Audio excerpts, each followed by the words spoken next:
I'm the king of rap. The internet high. Some MCs to call me shine. The word my kingdom. You must choose fire. I won't stop rocking till I retire. They rose from the streets to the pinnacle of stardom. In live performance, in the mix, in the arena, they won. In 1986, Run DMC's Raising Hell went triple platinum and changed the course of music forever. Raising Hell to me is the greatest rap album of all time. But greatness wasn't enough to keep them at the top. Nobody knew the severity of my depression. I was really drunk. I can't even tell you what happened that year. Over 25 years, they confronted lawsuits, alcoholism, illness, rape charges, and finally murder. Enough to not only break up the band, but also a longtime friendship. I'm not satisfied with being Arthur Fonzarelli forever. I'm not only this one great thing that you guys love so much. This Run DMC thing, there's no love there. It's all business now. Nothing to lose. Lead you to where you are today. I believe in storytelling. Gonna make you a star. I'm still trying to figure that out.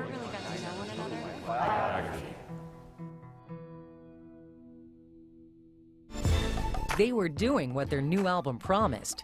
They were raising hell.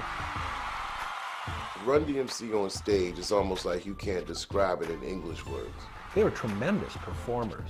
Really, really exciting live performance. And I say this to you as somebody who's seen James Brown. We were good. We were good live, period. For Joseph Simmons, better known as Run, Daryl McDaniels, a.k.a. DMC or just D, and Jason Mizell, who went by the name Jam Master Jay, life as Run DMC had become an amazing whirlwind, culminating in their gigantic summer 1986 world tour. The Raising Hell tour was the pinnacle of anything in music history. Crazy. Nothing is like Raising Hell. Houdini was on the bill, Beastie Boys were on the bill, LL was on the bill, but you know, Run DMC were the headliners. That was the moment in musical history of bringing together hip hop and rock. If you could point to one perfect night for Run DMC, it's the night the Raising Hell tour came to New York's Madison Square Garden. Run D and J found themselves on their hometown's biggest stage. Sold out. We was the hottest thing on the planet. These neighborhood kids stepped on stage with that look, the jeans jacket, I'm you, and we took this place over. And the way that we're gonna rock this arena, there ain't gonna be anything subtle about it. That night at MSG, Run had the crowd in the palm of his hand long before they launched into one of Raising Hell's biggest hits, the band's ode to its favorite footwear, My Adidas. I told the crowd, I walked up to the garden today, and the security guard was standing there and told me I couldn't get in. And I was like, this is what I told the crowd, and I'm like, I beg your pardon? This is my mother effing garden. When he would do it in a place the size of the garden, it would just tear the house down. The crowd went crazy. And then he looked at D and said, what are those? And D said, My Adidas. My Adidas. Walk through traffic front. And roll all over, try to see the front. I stepped on stage and my aim, all the people gave, and the form got played. And the whole place went crazy because all 20,000 people in there had on Adidas too. Now if you got Adidas, put it up in the goddamn man. Let everybody put on Adidas. My Adidas. Being in Madison Square Garden, they jumping up and down. It feel like the floor is just gonna cave in.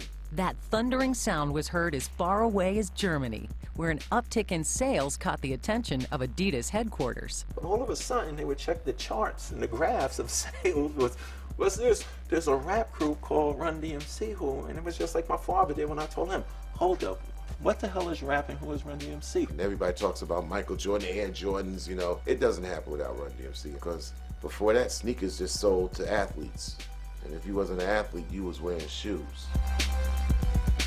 Adidas ended up giving the band a $1.5 million endorsement deal, the start of a relationship that would last more than 20 years. Everything seemed to be going Run DMC's way, but as the Raising Hell tour rolled across America, a disturbing trend emerged where fights in the audience would occasionally overwhelm the music. When that happened, we always had Rap Riot headlines the next day, which were very hurtful. But even with those incidents, nothing prepared the band for what happened when the Raising Hell tour, down to its last few shows after 3 months on the road, hit Long Beach, California on August 17, 1986. Run DMC had no clue they were walking into a crossfire. The band never made it anywhere near the stage. I remember when we got to town for that concert, we was walking in, and the dude said, man, it's gonna go down here tonight. And we looked and we said, yeah, it is, but we had no idea what he was talking about. What none of us knew about, because we were from New York, is that already by that time, before so-called gangster rap, believe it, there were gangsters in Los Angeles. At that particular time, black Los Angeles and black New York City were more than 3,000 miles apart. Two different gangs met at the show because they're going to come to a show with, you know, Run DMC and LL Cool J and Houdini and the Beastie Boys. They're going to be at the show. So they're in the same place at the same time, and they have to share the same space, and they bug out, and there's a gang fight. One of the managers say, don't go out there, they're fighting. Okay, they're fighting hard.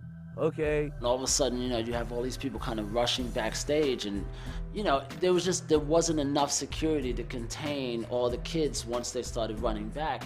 And it wasn't like people were running back there to see the performance. They're just, you know, running wherever they can go to get away from, you know, like all this madness. I just stood on the stage and just watched this one big guy just walking down the aisle pointing like that.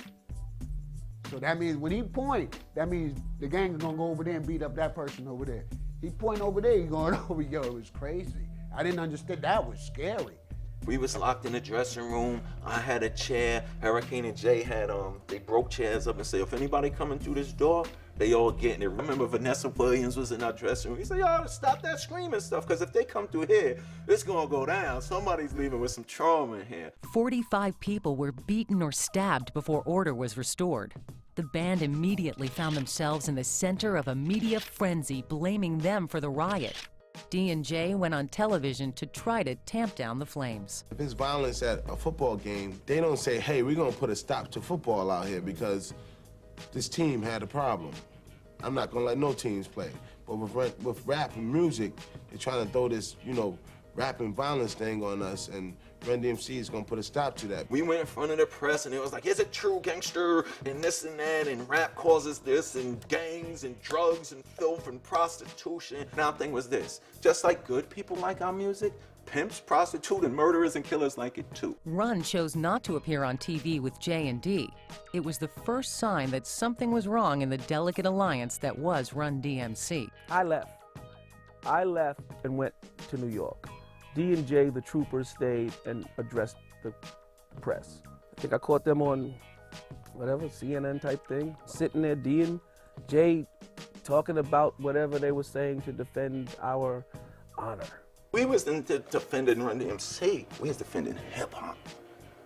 Their concert in Los Angeles the following night was canceled, and the Long Beach gang fight would affect rap music for years to come. I think that night in Long Beach really was a defining moment for the people looking at hip-hop as being violent. And it was from that point on, it was a struggle. Still, Run DMC remained the #1 band in hip-hop, just like Joe and Daryl had dreamed when they were just 14 years old. It was 9th grade, we were sitting there eating peanut butter and potato chips, just being kids and stuff like that. He was like, yo, when Russell lets me make a record, I'm gonna put you down.